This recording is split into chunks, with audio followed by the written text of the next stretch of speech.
What's up, guys? We are back with an easy one today. We're about to get started on this 98 F150 four-wheel drive that I just recently picked up. And first thing we got to do is make it a little easier to work on by taking care of the hood struts. Pretty simple repair, but I'm just going to show you guys how to do it in case anyone doesn't know. So let's get to it.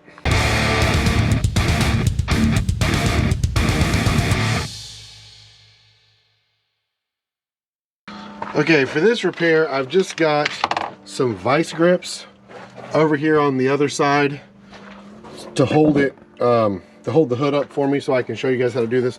But what you're gonna have on these is two little bands, one on each side, which you can probably see more easily in the new one.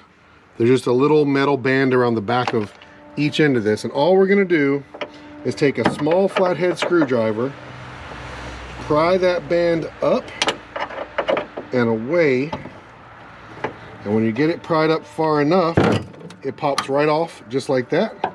Then we're just going to do the same thing with the other side. I really needed a smaller screwdriver, but I can make this work like that. And now it's off. That one is trash.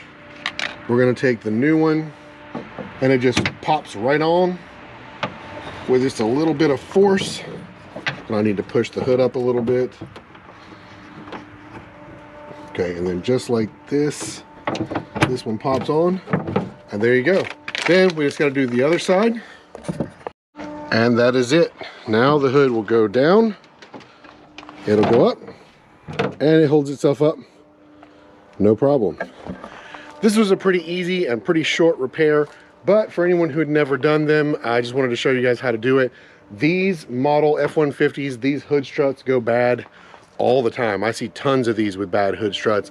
And rather than trying to prop the hood up with something, I got a set of hood struts on eBay for like $12. And as you can see, they work just fine.